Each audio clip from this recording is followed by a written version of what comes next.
Welcome to Fall for the Book. I am Amy Best, and I'm the host moderator today, and I am so honored to be able to introduce the sociologist, Dr. Adia Harvey Wingfield, who is the Mary Tileston Hemingway Professor in Arts and Sciences at Washington University in St. Louis.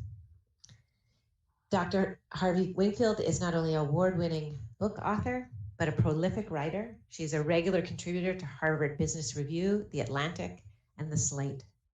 She's talking today about her most recent book, Flatlining, Race, Work, and Healthcare in the New Economy.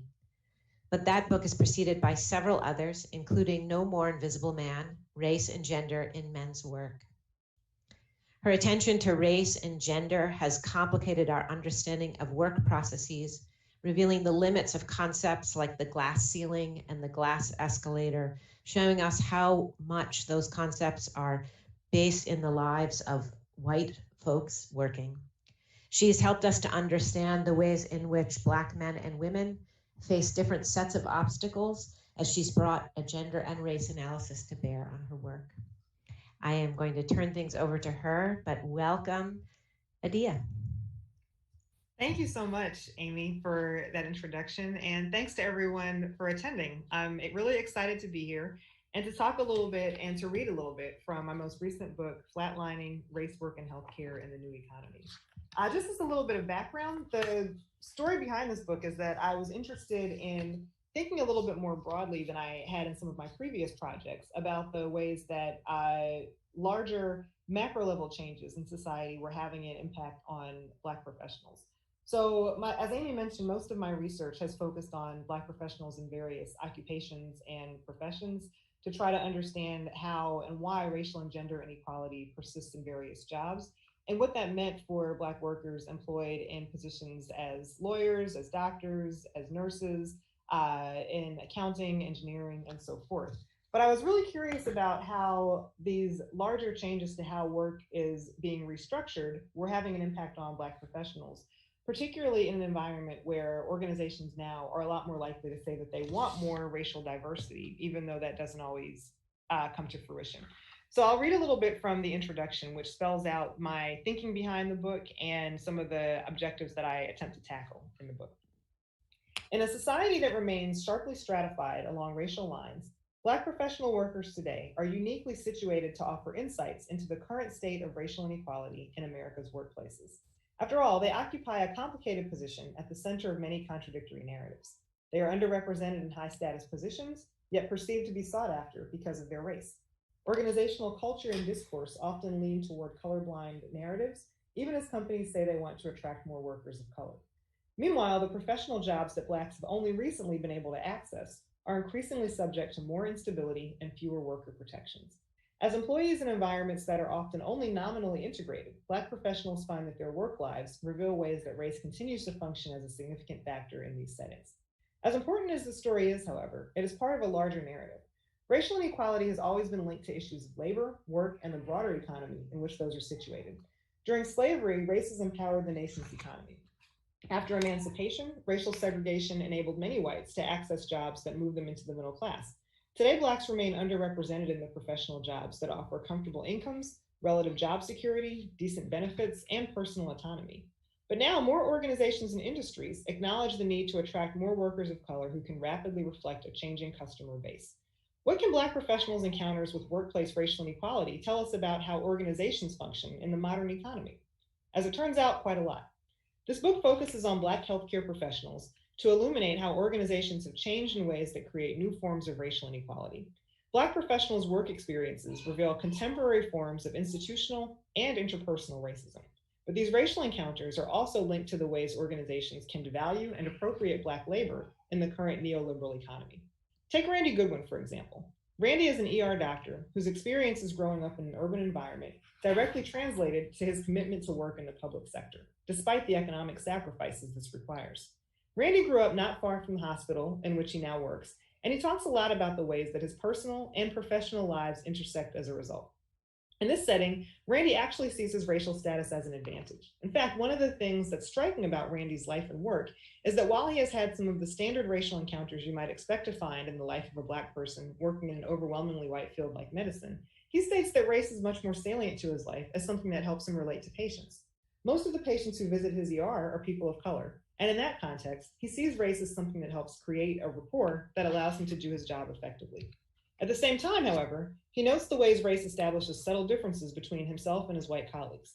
While he may have more common ground with the Black patients from his old neighborhood, he is also painfully aware that this connection and the occupational advantages it brings are not always or even often recognized or rewarded by the organization in which he works.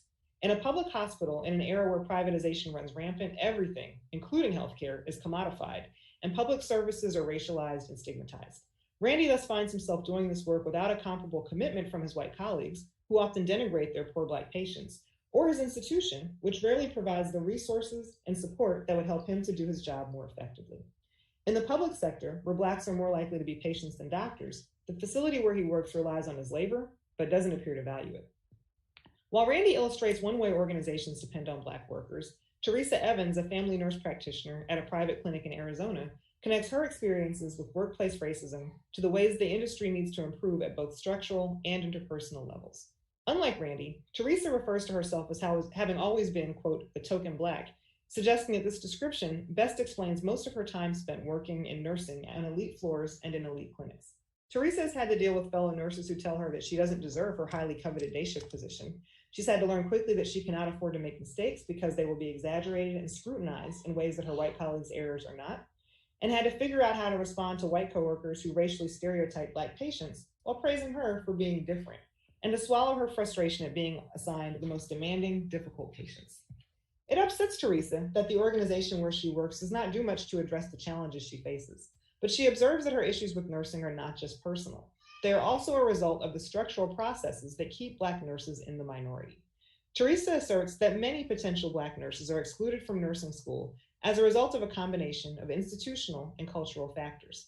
The emphasis on standardized testing, the high cost of education, and the unspoken beliefs about what a nurse should look like remain embedded, even as the nursing profession acknowledges the need for greater diversity. Given that Teresa has few Black colleagues and a perception of organizational inertia, her overt experiences with workplace racism have particularly attuned her to the ways that her hospital's policies influence the climate at her job. In a third example, Amber Davis's experiences as a cardiac monitor technician offer an additional contrast to those of Randy and Teresa. Amber's accounts of her work illustrate how much Black healthcare workers' concerns are shaped by occupational status. At the hospital where she works, Amber no longer frequently encounters patients who treat her more like a personal assistant than a nurse's aide. However, she does have to deal with nurses who are always, quote, full throttle and appear to assign Black technicians work that falls outside the bounds of their job descriptions. Organizational decisions exacerbate this challenge. Amber readily acknowledges that one of the worst parts of her job are the nurses who seem constantly ready to berate her. But she also observes that nurses themselves are in a tough position that makes her situation even harder. From her perspective, hospitals attempt to cut costs by understaffing, and as a result, encouraging overwork and having one nurse do the job of two. This can save the organization money, but it also makes nurses' work extremely difficult. And at Amber's facility, when the nurses get frustrated, they lash out, often at technicians who are lower in the occupational hierarchy, and thus have few recourses. Unfortunately for Amber, organizational policies that save revenues can make Black technicians like her easy targets for hostility. So I bring these examples up because I think they're useful for highlighting a bit of an overview of what I talk about later in Flatlining, which is this sense that for Black professional workers in the healthcare industry, the field has seen a lot of change. There's been a lot of flexibility and a lot of restructuring in terms of this push towards medicine and healthcare at large being more of a commodity and more of something that is available to people who can pay for it, people who can afford to reap the benefits of having jobs where they are guaranteed healthcare or granted healthcare, or people who can simply afford the rising costs associated with medicine. At the same time, the public sector, where many Americans also receive healthcare, particularly many Americans of color, has continued to suffer from decreased funding, decreased support, and minimal investment. And that puts Black healthcare workers in a bit of a bind. I found that many Black healthcare workers are split between the desire to try to create more equitable outcomes for Black patients and to reduce racial health disparities, but also find that the structural constraints that are present for them in the healthcare industry make that work a lot more difficult. And there are a number of examples by which that happens for Black doctors, for Black nurses, and for Black technicians. What I attempt to underscore in this brief introduction are the ways that even though these workers have some experiences that have some commonalities, this focus on reducing racial health disparities, perceptions of not really being qualified for or suited for the job, or the lack of support for the work that they want to do in the industry, there are also some really important differences. Black doctors' experiences in the workplace look very different from Black nurses, which look very different from Black technicians. And in Flatlining, I attempt to tease out what those differences mean, how they create different encounters and different approaches to the experience of working in the healthcare industry, and how that leads to different responses to trying to create changes in healthcare as well. So I'll conclude with just a little bit of a reading from the end of the introduction and then turn to the discussion with Amy. Flatlining is an analysis of race, gender, work, and inequality in contemporary society. As organizations struggle with their attempts to maximize racial diversity while seeking greater profit margins, their actions have consequences for the Black professionals they employ. These outcomes include, but are not limited to, specific forms of additional racialized labor, ambivalent or distant relationships with white colleagues, and valiant personal efforts to change and undermine institutional racism. This book highlights how the work Black professionals do and the organizational shifts that drive it have far-reaching implications for a society that continues to struggle with reconciling race, work, and opportunity. And this book offers ideas for how organizations can resolve some of these issues. Thanks.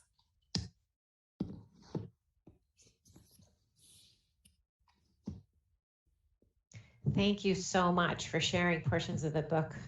It's a wonderful book, and I have so many. I have lots of questions, and I hope you can answer some of them. And I want to also be sure to have the audience ask questions. And so we have a chat box, and Adia and I will talk, and then we'll open things up for folks. And I will try and be mindful of reading what's in the chat box, and so we can have an opportunity for you to respond and answer questions that folks have. I love the twin focus that you bring to both a study of organizations and a study of the people who exist within them and shape them. And there's so much for us to learn about how organizations work by hearing about the individual work experiences of different folks.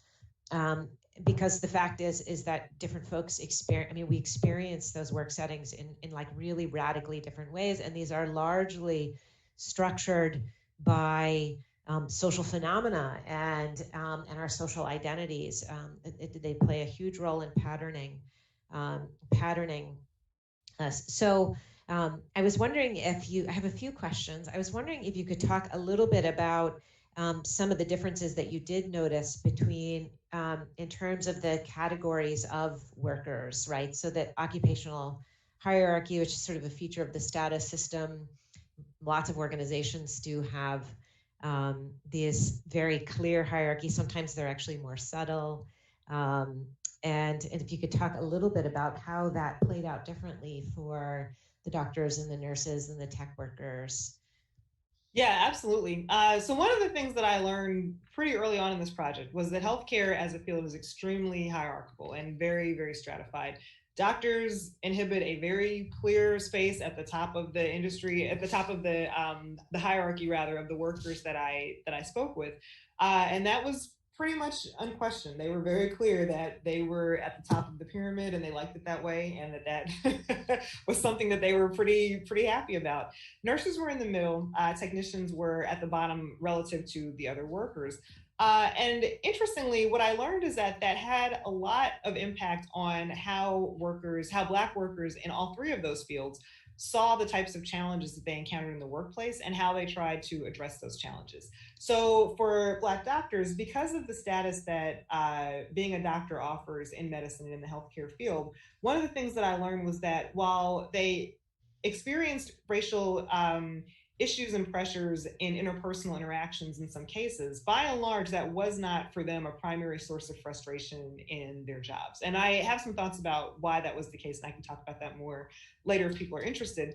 But I found that for doctors, they were more likely to categorize it as what I refer to in the book as a that one time experience. In other words, there was that one time when somebody said this thing to me that was inappropriate, or this patient was weird, or something like this happened.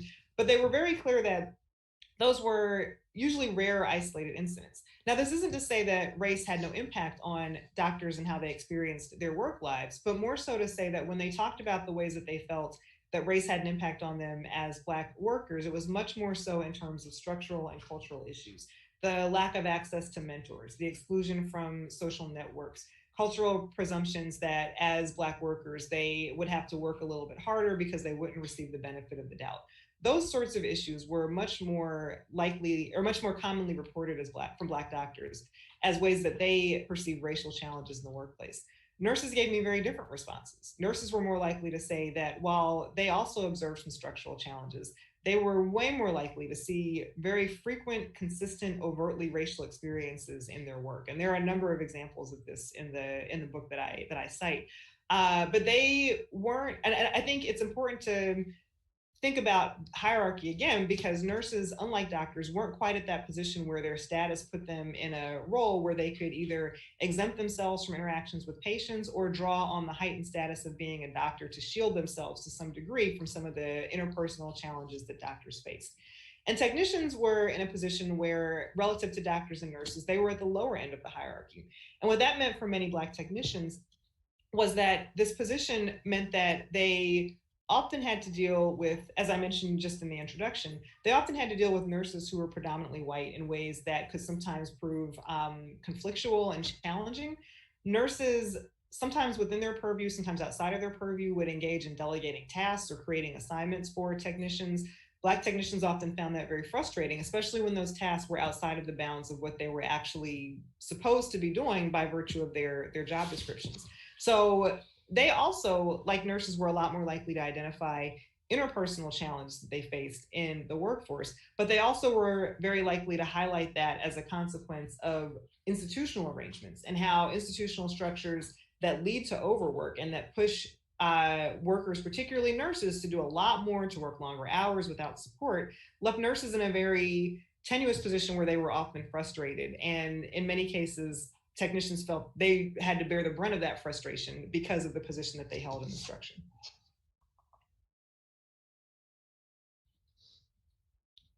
Oh, are you muted? I'm muted. Okay. Yeah, thank you for that. So, and did you find, so this is sort of an organizational question. Did you find that there were some organizational differences? So for example, state-run hospitals versus private hospitals, Catholic hospitals.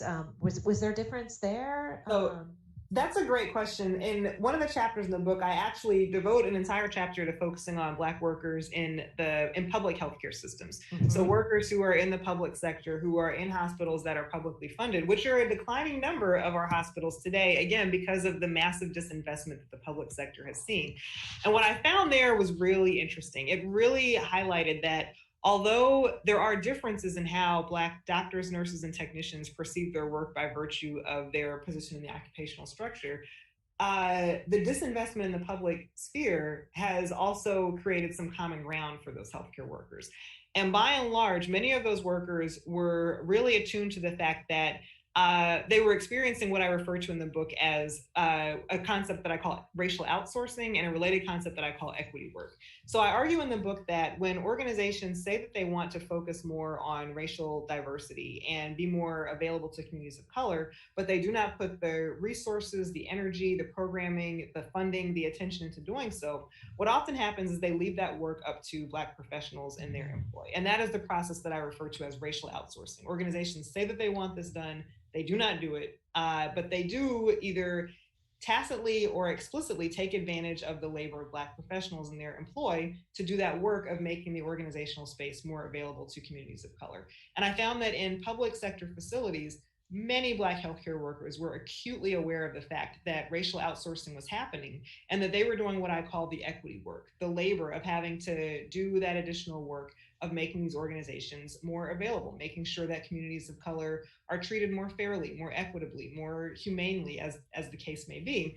And in the public sector, because the populations that these hospitals serve are frequently low income communities, they are disproportionately people of color, the racial outsourcing and the amount and character and nature of equity work that these employees did became very stark and very vivid as they found themselves very frequently offsetting their white colleague stereotypes about the patients that they had to serve, of working much longer and without the resources that they needed to make sure that the populations that they were serving got the care and attention that they needed, going out of their way to try to create environments that offset the overarching history and contemporary nature of healthcare and medicine, where Black populations are often mistreated and stereotyped and not believed about their pain.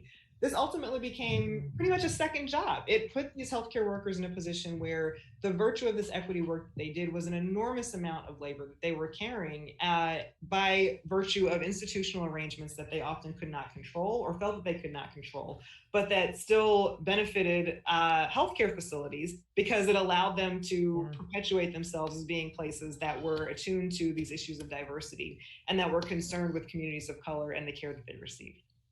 Wow. I would imagine that that could create a situation of much higher burnout for these workers.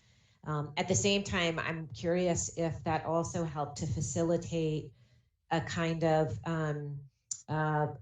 mobilizing on the part of these folks to work for better, at a collective level, work for better arrangements for how hospitals work with the communities where they're located. Was there signs of either of those, the burnout, and then also signs of potential collective organizing?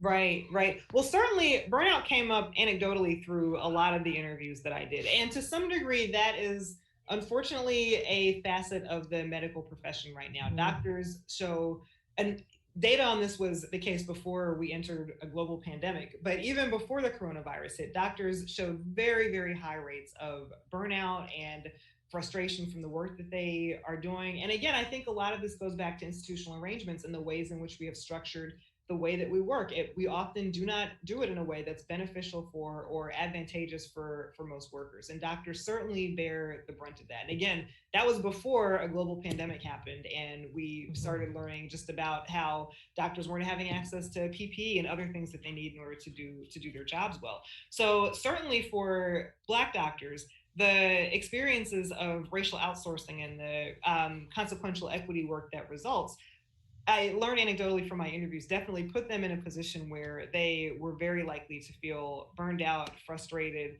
exhausted. There's a memorable story that I recount in chapter 5 where a Black woman doctor described very poignantly feeling exploited by the institution where she worked and describing herself as feeling like a mammy figure because she just put so much into the organization and she felt they were very aware of the additional work that she was doing. And we're all too happy to take advantage of that labor, again, without offering resources, compensation, support, or any of those things. So that's a long answer, but to a great question about how this does create a particular racialized form of burnout. To your second question about what that means for organizing, what I found was that because Black healthcare workers are still so underrepresented in these professions, they often are working to solve these problems in a rather piecemeal fashion. And what I mean by that is that they're able to see how these issues are present and they're able to see things that need to be done. But because they are usually underrepresented, because there's not often a sense that the organization wants to collectively address these issues, I did not find that in most cases they were kind of widely banding together at a large scale with other healthcare workers to try to resolve these issues. I found what I always talk about when I talk about this book is that ultimately what I find is a story of individuals who are trying to solve structural problems. And we know as social scientists and sociologists in particular, that does not work. A few individuals scattered here and there in an organization don't solve an organizational level problem. But I found that a lot of my respondents were simply trying to do just that, in part because of where they were positioned, in part because of what they saw as the constraints and limitations available to them by virtue of institutional arrangements. So what that meant, for example, for Black doctors, was that they would see structural issues as a problem for other aspiring Black doctors, the exclusion from networks, like I said, the lack of access to mentors and so forth. But they would respond to that by trying to be available themselves as mentors to pretty much any younger Black person who expressed an interest in medicine. On the one hand, it's fantastic. It is important to have more of those types of networks and relationships in the healthcare industry. And certainly, we know that Black workers are under resourced and under networked when it comes to having access to mentors and networks that can aid in your occupational mobility. But then on the other hand, you've got this lone Black doctor who's already working an 80-hour week, and that's on a slow week, already working an 80-hour week, who then is taking on this additional job of being available to any person who approaches them who's interested in the profession. It's unsustainable. You just simply cannot have people who are in that position of being an individual trying to solve those problems, trying to solve a problem in that fashion. So again, a longer answer than maybe what you were looking for, but I did not see a number of examples of large scale collective efforts to try to solve these issues. But I think, again, that's largely due to the extent to which these workers are underrepresented and the extent to which institutional arrangements really put limitations on their ability to work in that fashion. Yeah. Thank you. That's yeah, it sounds like an enormously heavy lift and a tremendous amount of burden placed upon the workers themselves, irrespective of the sort of the rank that they're in. So I'll then leave that with my last question, and then we can open it up for questions from the audience. But so then, what actions should be happening to move forward in ways that your comment about the growing awareness about racial health disparities and organizations' efforts to address that, but largely through this racial outsourcing. So what sort of organizational work needs to be done to support these workers and make sure that racial health disparities are being appropriately addressed? Yeah, so that's another great question. And one of the things that I think is really interesting from the research is that it indicates to me that Black healthcare workers are really providing a blueprint for what I think organizations can and should be doing. That was one of the really interesting ironies that came from the work. I think the issue is not necessarily so much that Black healthcare workers are doing this labor. I think the issue is that they are doing it, again, without organizational support, resources, recognition, and certainly without compensation. But I think that when we think about the types of initiatives that Black workers have set forth to try to address these things, as I mentioned, these are all individual initiatives, but these are things that certainly could be adopted and put forth at the organizational level, right? So if you take, for example, the account that I share of one Black doctor who was aware of how much Black medical students are excluded from networks and took it upon herself to be a mentor to anyone. What if hospital facilities had mentoring programs in place where they made sure that everyone had access to mentors? What if those mentoring programs were extended more broadly into communities so that they made an active and intentional effort to target people of color who might be interested in careers in the medical field, so that it wasn't even just limited to people who already were employees in the hospital? When I talked with nurses who were change agents, who viewed themselves as change agents, and argued that that was a way for them to try to address some of the racial challenges that they saw and the ways that they saw Black patients being mistreated.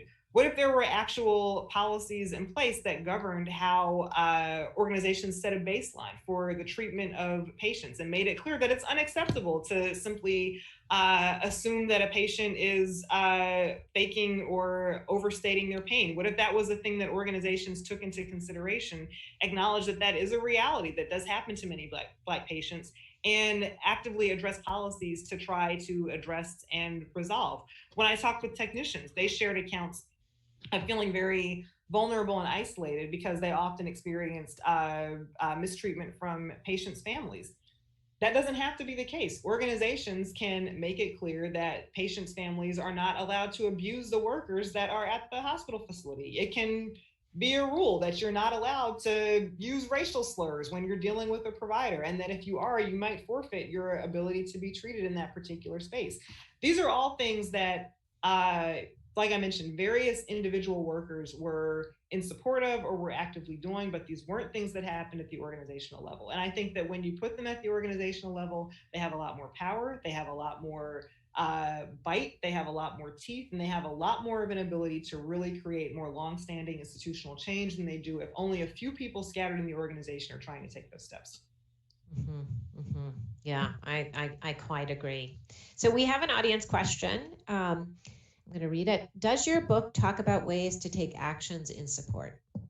Yes. So one of the things that you'll note about sociology is that we're very good at pointing out problems. We're not always at identifying solutions. It is a flaw in our discipline, and I want to try to push myself not to do that. So I do talk a lot in the conclusion about things that I think organizations can do differently, things that I think that policymakers can do differently, and things that I think that we can do differently, sort of as people in the healthcare industry can do differently to try to address these types of issues.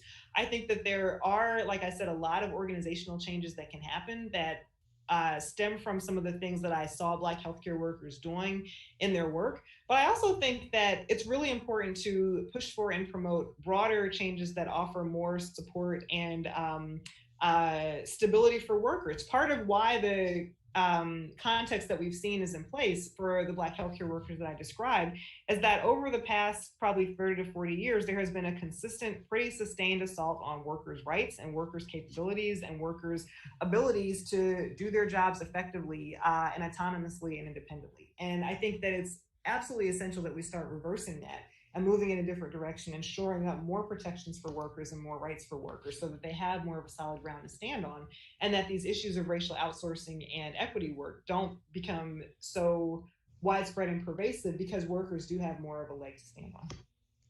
Yeah, I appreciate your response to that too, locating action at these multiple levels, right? So that you can embed it in the organization, but you can also have these policy interventions that extend beyond the specific organization in question.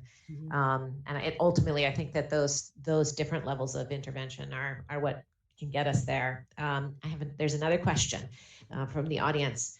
I'm interested to know, within the healthcare community, is there any entity, institution, or organization that supports Black medical field workers? That's such an interesting question. I think every time I talk about this work, someone always asks me that, and I wish that I could say, well, actually, I spoke to this person at this company, and here's a blueprint or a model for how I saw a place, just really killing it and getting it done and knocking it out. I can't say that I don't know. I can't say that there is not an organization like that out there. What I can say is that from the respondents with whom I spoke, I did not talk to any workers that felt that the organization where they was employed would fit that model, so to speak. I did not find any respondents who felt that they could say, well, the place where I work is really getting this together. Here are some things that they're doing that made me feel supported. Here are some things that they're doing that are really moving the needle. It was more so that there were kind of piecemeal things that some organizations were doing that worked on some fronts but not others, or things that just didn't work at all on any fronts or didn't seem to.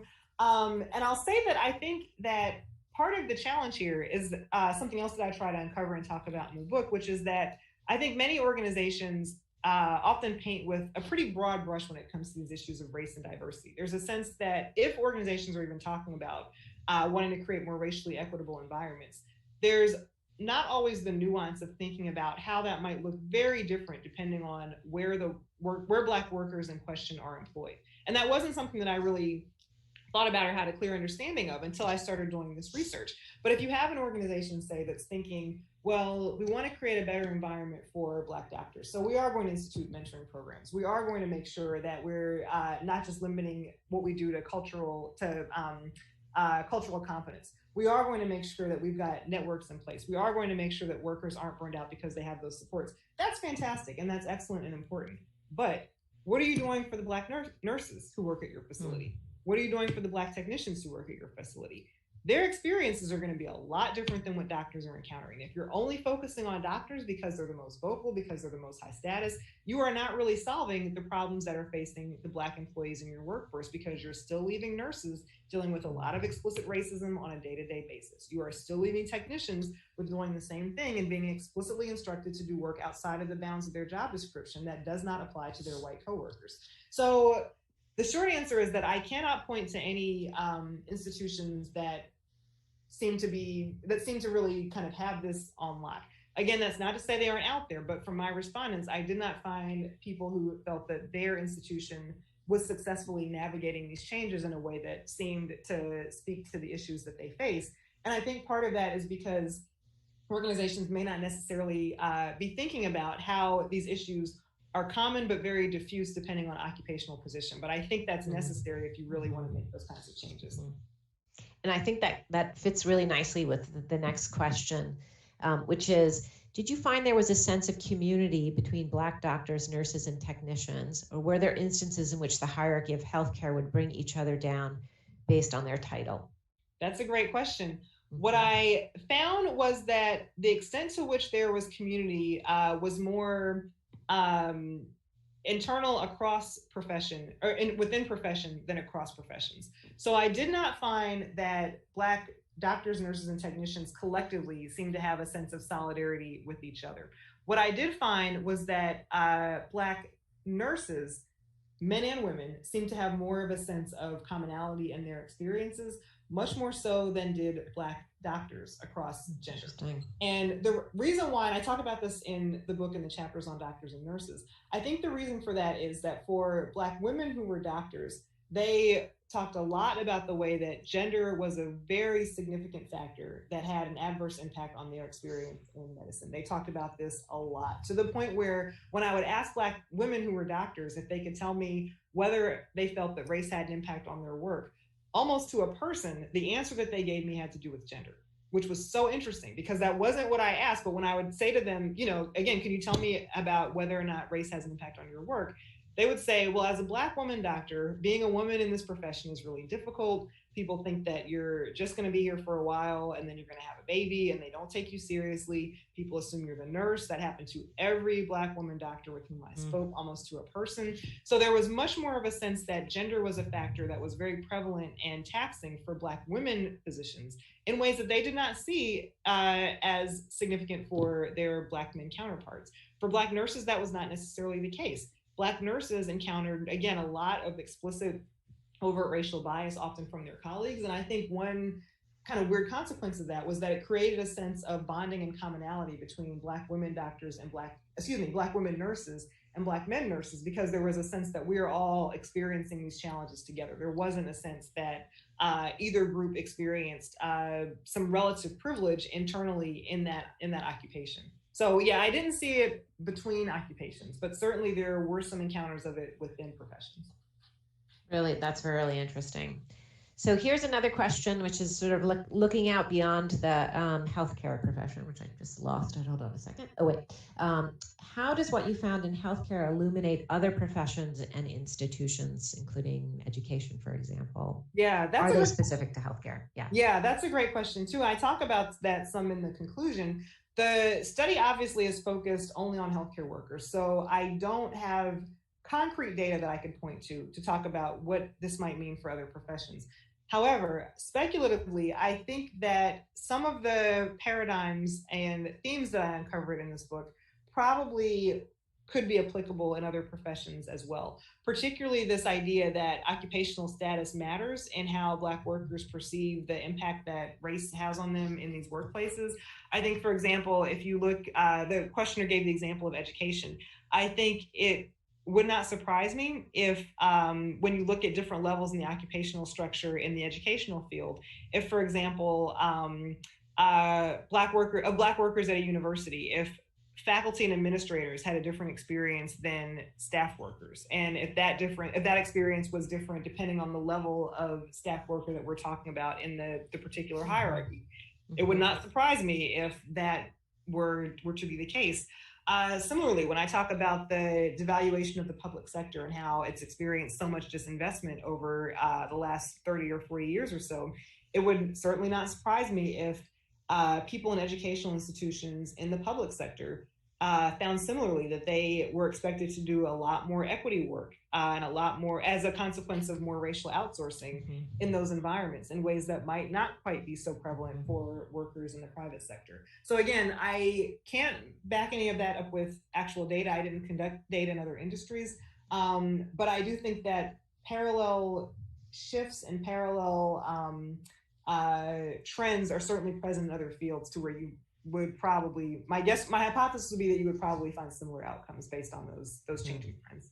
Mm-hmm. And you certainly give us some great concepts, racial outsourcing and equity work to think with as we do look at other institutions, for sure. We have a few other questions. I'm mindful of the time, but the questions are so terrific. So what are some examples of the interpersonal racism Black doctors experienced in your research? Did those examples appear largely the result of explicit racism or unconscious bias?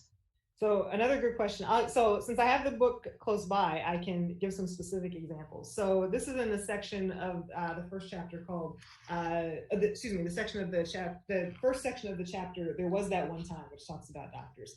And here's a quote from Dr. Jayla Flood, who's a Black pediatrician. And she says, "I've had a handful of negative experiences that I felt were attributed to the color of my skin. One was blatant. I remember one probably the first year I started practicing. Sometimes the patient rooms are open, the door's open, so you can hear the conversation in the room before you walk in. And the way that we're set up, I have my ledge where I just sit at my ledge and work between patients and document my notes before I go in. And I heard a little girl who's probably about 3 or 4 talking to her mom about, where's the doctor? Is she coming? And the mom said, yes, she's coming soon. You see her little head pop around the corner. And then it got silent. And then she goes back in the room and says, uh-oh, mommy, it's a brown lady. You can just hear the mom get all flushed and flabbergasted, and she closes the door and said something to her. But I just kind of blew it off and went in. So I note here in the book that when Jayla shares that story with me, she wasn't upset, and she kind of laughed about the dramatic tone that the child took. And in fact, we both laughed about the "it's a brown lady" voice that she used when sharing the story. But there were experiences like that that respondents shared where, again, they could say, well, there was this one time when something like that happened. There's another story on this next page where Edgar, who was working emergency medicine at the time, was in the emergency medicine in the ER. He says that there was a patient who came in who was very drunk and decides he wasn't going to let no N-word doctor take care of him. So he fixed me by getting up and walking out. That was beyond my control. That was his cultural bias that basically put his life on the line. So things like that do happen to doctors where there are issues with patients. There are sometimes, but less frequently, overt issues with their colleagues. There is also a broader sense that colleagues are not going to grant them presumptions of innocence, or that if they make mistakes, those mistakes are going to be held much more harshly towards them than they will many of their counterparts who are white. So I don't want to give the impression that doctors are completely either oblivious to or absented from those types of encounters. They still describe those as being things that they dealt with. The difference was that they put those things as much more infrequent interactions, that whether they were a consequence of unconscious bias or overt explicit racism, like the person who uses a racial slur, were still things that doctors did not feel were as significant to their work experiences as, again, lack of mentorship, lack of social inclusion in social networks, lack of focus on racial health disparities and things like that. That's an interesting point of distinction for them, and interesting that the structural factors, which are probably much more difficult to manage than some of the more interpersonal things, which over time folks develop strategies to minimize their ability to harm the I mean, they're still harmful, of course, but so there's 2 other questions, and they're both great. So one question is, let's see, were any doctors in administrative positions, and did that then affect the status hierarchy you mentioned, or the efforts to change? So that did folks in those administrative roles, did it matter? Yes, so another great question. Some of them were in administrative roles, which interestingly highlighted the limitations of doctors' abilities to make these kinds of changes. So Jayla Flood, who I mentioned, was actually a partner at the practice where she worked. And she has a story, I won't share it because I know we're running out of time, but she has a story that I do include in the book of her attempts to really well, basically there were attempts and statements that many of her other colleagues said about how they valued diversity and wanted to racially diversify their practice until there was an opportunity to do so. And then all of a sudden, reasons came out of nowhere for why they didn't want to do that anymore. So there were examples of being in administrative roles that some of the doctors were in, but those administrative roles, again, I think really highlight that having a person or two in those positions isn't enough. These have to be organizational level changes that the organization can get behind and really enforce, rather than having a few people scattered throughout who are trying to make these changes without widespread support. Yeah, that's a good lesson on the limits of leadership absent organizational commitment. Right. For sure. So we have one last question, if we can entertain it. We're just about that time. How does the treatment of Black colleagues in the medical field correlate to the treatment of patients? For example, we hear that there are higher rates of infant mortality for Black babies born to mothers treated by white doctors. Right. So data indicates that more racial diversity in the healthcare profession can literally save lives. A New York Times study or a New York Times article reported on a study not too long ago, pointing out that more Black more Black men in medicine what was shown and projected to have an impact on more life-saving measures for Black men. Another recent research study showed that more women in emergency medicine actually resulted in more life-saving outcomes for patients, I believe, with heart conditions, although I'd have to go back to check the exact study. But overwhelmingly, the data indicate that, we know that medicine and healthcare is a field that has significant and pretty systemic and widespread racial problems. But there is a concrete, measurable impact to creating more racial diversity in that profession in particular, because it really does have an impact on people's lives and saving lives and improving health. And so the data are really showing that having more racial diversity, having more Black doctors, men and women, having more women doctors of all races can have a concrete outcome in improving life-saving outcomes and treatment for various patients. This is only going to become more significant, I think, as our population continues to diversify, and it certainly underscores the need for and the importance of more racial diversity in this field. Mm-hmm. Mm-hmm. Well, thank you so much. A big thanks to Dr. Harvey Wingfield for your wonderful work and a terrific presentation of it. I learned much. I'm sure other people did too. And so thank you again for participating in our Fall for the Book. This has been wonderful. I think we're probably at our end. Thank you.